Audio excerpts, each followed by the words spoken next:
Hey everyone, it's Rob B here with Rob D. We're from the Property Hub, and this week we're talking passive income. Yeah, the dream for so many people, a passive income from property. But where do you start? Well, today we're going to tell you how. So what is passive income? There's a definition of passive income that I really like, which is that it's income that requires little to no daily effort to maintain. So you can imagine getting passive income from property, from owning shares and receiving dividends, or from royalties for something you've created in the past. There are lots of different ways of earning passive income, but the important point in that definition is it requires no daily effort to maintain. That doesn't mean that you don't have to make effort at some points. There will always be some kind of work involved. So there are lots of different ways that you can earn passive income, but the key word in there is maintain. This is about income that doesn't take much to keep it coming in once you've got it up and running. You are going to have to put effort in at the start. So passive income is not something magical that just appears. It's something where you do the work up front and then structure it in a way that you keep on getting paid even after you've stopped making the bulk of the effort. Right, let's make something very clear from the beginning. A lot of property investment isn't passive. So strategies like flipping, holiday lets, rent to rent, and many more are not passive strategies. Some people try and say they are, but they are not. You will need to put time and effort in to get results. So therefore, your income is not passive. You will make income if you do it well, but most strategies are not passive. If you have money, then there are strategies open to you that will allow you to earn a passive income from property. But if you don't have money, you are going to have to trade your time for income. Property isn't magic. You can't put no money in and then get a passive income, although some people will tell you you can, but you may not want to follow their advice. So how do you get passive income from property? Well, the answer is rent. At its absolute simplest, you go to the effort of finding a property, buying it, putting a tenant in there, and then after that, yes, there will be some things to do, but broadly speaking, the rent continues to come in passively, whether you are doing anything on a particular day or not. So it's not exciting, it's not glamorous, but by far the most common way to make passive income from property, something that people have been doing for hundreds of years, is saving up, buying a property, renting it out, and then collecting the rental income that comes back in. You can, though, do a little bit more to maximize the amount of passive income that you can generate with the funds that you've got.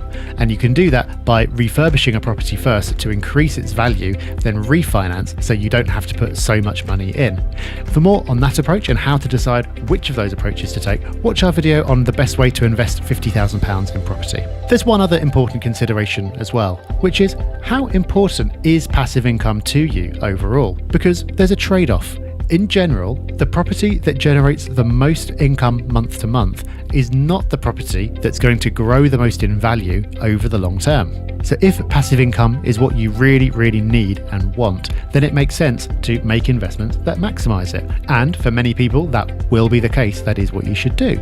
But there are other people who find the idea of passive income very seductive, but it's not going to make a big difference to their lives. What would make more of a difference is having assets that grow significantly in value over a decade or more. That's why it's important to be honest with yourself about how important passive income is. It's great, everyone would take it if they could get it, but is it what you really need?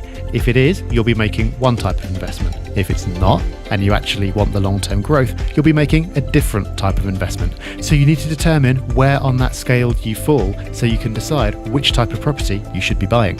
Now, it's really important to say that if you plan to let out a property and you want to achieve a passive income, you'll need to outsource the management.